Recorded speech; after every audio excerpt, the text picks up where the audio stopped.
Hi, Trevor. Congratulations on being selected number one overall. Obviously, you're going to a franchise whose fan base hasn't known an awful lot of success in recent years. So, what do you say to them when you get to Jacksonville? And what's the message to everybody ahead of what you hope will be a very successful career? Yeah, just that I'm gonna put the work in. No one's gonna work harder. I know I'm gonna love the city, so I'm just super excited to be there. And that's really the main thing that I can say is that I'm gonna put the work in. I'm gonna do what it takes, and I feel really good about the coaching staff and the team that we have in Jacksonville. And I'm super excited to get down there and meet everybody. But man, I'm just pumped, and the best is yet to come. That's what we said here at Clemson, and I'm just gonna take that on to the next step, which is Jacksonville. So I'm super excited to be a Jag. Thanks, Richard. We'll go to Cole Pepper with Channel 4. Trevor, can you just talk about how much you've been able to get from your conversations with Urban Meyer in terms of the offense, talking about how you can ramp up with that, and what your expectations are in terms of being able to lead once you do get here, being a rookie. Yeah, just my mindset. Well, first of all, Coach Meyer got a great feel from just talking to him on the phone, and obviously I'm excited to get down there and be in person with the guys and the coaches and all that. But I think the biggest thing is that he's a winner. You've seen he's done that his whole career, so I'm really excited to be a part of that. And then number two, like you said, about just adjusting and adapting. I think that's something I do well, just because I want to earn the respect of everyone around me, the teammates, coaches. I'm not expecting for anyone to hand me anything. I want to come in there and earn the respect and the right to lead the team. So that's what I'm going to do, and just put the work in, like I said. Thank you. Thanks, Cole. We'll go to James Palmer with NFL Network. Trevor, what's the name of that dog we keep hearing? That's Andy. Sorry about that. She was good the whole time, and then when we get to audio, she wants to bark. So. She's like a number one pick too.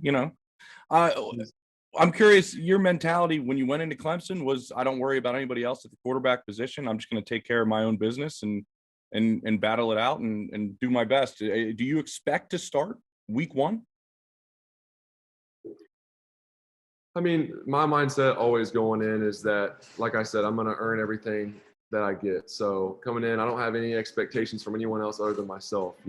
I expect to perform well and to adjust quickly and to be ready to go. And that's just something, I expect a lot out of myself. So that's where I'm at mentally. And then from there, like I said, it's just about earning. I think the biggest thing is the respect and trust of your teammates. And I mean, without that, it doesn't really matter what you expect going in. You got to earn that first. So I'm going to take it step by step. But like I said, I'm going to do everything in my power to prepare to be the best I can be and put us in the best chance to win. Thanks, Trevor. Thanks, James. We'll go to John Reed with the Florida Times-Union.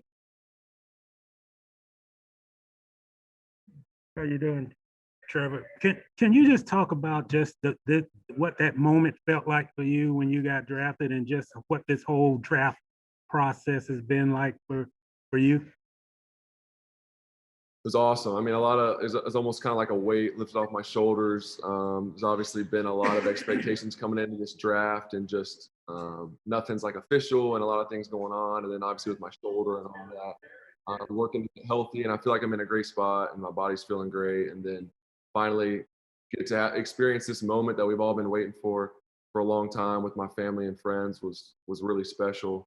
And just like I said, I'm just so excited to be a part of Jacksonville community. Me and my wife, Marissa, we're excited to get down there, and really can't wait to go to work and just plug into the community. Congrats. Thank you, man. Thank you, John. Thanks, John. We'll go to Mia O'Brien with First Coast News. Hey, Trevor. Great to meet you. Speaking of connecting with the community, I have to ask, at what point did the toaster and the contribution from the fans, when did you find out about that? And what has been your reaction to it? Yeah, I mean, we found out probably maybe a week and a half or 2 weeks ago. And I think it just shows how special the community is in Jacksonville. And we'd seen that kind of in the past before then, but especially then, it showed the support that, they had for us. And we're really hoping that was the landing spot. Obviously, that just added to it, because it's just super special community. So It shows how much they believe in themselves and the community and the people they're bringing in. And we're just really excited to be a part of that. So super cool. Obviously, whenever you can give back and help people in need, it's obviously a plus. And if I could ask a quick follow-up, Alex, I know that's something that a lot of people have said about you, that you want to invest in the community. Why is that so important to you wherever you go? Yeah, I think it's just important to be normal, and that's one way to do that is by plugging into the community, investing in the community, and just caring about the people around you. And that's kind of been something that me and Marissa want to do wherever we were going to end up. And now that we officially know that it's Jacksonville, we just can't wait to get started and like I said, to plug in and just love on the people around us. So it's a lot of fun and just super excited for it. Awesome. Thanks, Trevor. Welcome to Jax. Thank you. Thanks, Mia. We'll go to Mark Long with the AP.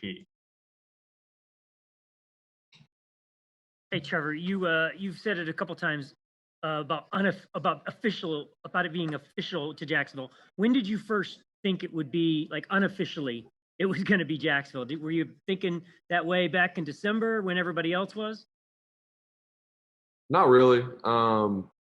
Like I said, I never want to put I guess the cart before the horse, if you will. So in my mind, it was like still even before we're practicing setting up, and we have a bunch of different hats here. Jacksonville's one of them. We're doing like a test, just video test, and I didn't even want to put the hat on because I didn't want to jinx it. I'm just like, let's wait till this is official, I'll put it on. So I mean, obviously I had an idea that that's what was going to happen, and honestly was hoping for that. I think that's such a good fit for me and my family, but there wasn't really a specific moment that I was like, yep, it's happening. So.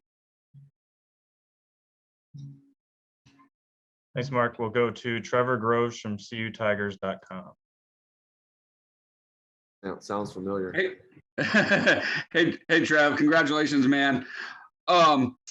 You've obviously meant so much to the Clemson fan base, and such a storybook career at Clemson. You're a runner-up for the Heisman, but what does it mean to you to be the first ever #1 overall pick for the Clemson program? And what would you like to say to the Clemson fan base? First of all, thank you. You guys have made my experience here in Clemson the best I could ever imagine, honestly. Coming into school, never would have dreamed of really being in this point, but also the success that we had.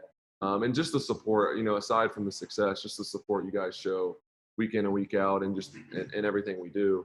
And then on top of that, just like you said, being the first #1 pick from Clemson. I mean, there's been so many great players come through Clemson. That's obviously special to me, and I don't take that lightly. And it just shows, we've kind of made history ever since I've been at Clemson, and it's been awesome to be a part of that with Coach Sweeney and all my teammates, and just to continue to do that. And that's the plan moving on to Jacksonville, is just to continue to do things that haven't been done, continue to lead and do things the right way. Thanks, Trevor. We got time for 2 more. We're going to let Trevor go back to his party. We'll go with Jarrett Bell with USA Today. Oh, hi, Trevor. Congratulations. Thank you, man. Thank you. Yeah. So I'm curious about what you view as your biggest challenges to adjust your game to the NFL level. And are there NFL quarterbacks that you have studied, tried to learn things from as you prepare for this? Yeah, I think obviously just making that transition from college to the NFL, it's kind of a holistic approach. Like, you got to kind of get better at everything. So I'm just trying to fine tune footwork, mechanics, mentally get sharper. And then now it's transitioning to like, let's learn the playbook. Let's get ready, for camp. And but like I said, the main thing is getting there and adjusting to new teammates and coaches, and really just seamlessly fitting in. And I think, like I said, earning the respect and trust of your teammates is huge to me. And then, but like you said, the guys I watch, Russell Wilson's definitely one. Just guys that are super efficient, that are really smart the way they play, methodical. I think Aaron Rodgers is a great example of that. There's a ton. And then Tom Brady obviously has been doing it for forever. So watching him, someone that's that consistent, I think you can always learn something from him. So those are some guys that I like to watch. There's obviously a ton more. Thank you. Yes, sir. Thank you. Thanks, Jared. We'll wrap up with Gene Fournette from the Florida Times-Union.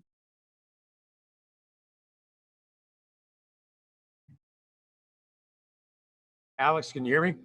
Yep, go ahead, Gene. Hey, Trevor, last 7 years, you're 90-4 as a starting quarterback, going into a league where parity is a big thing.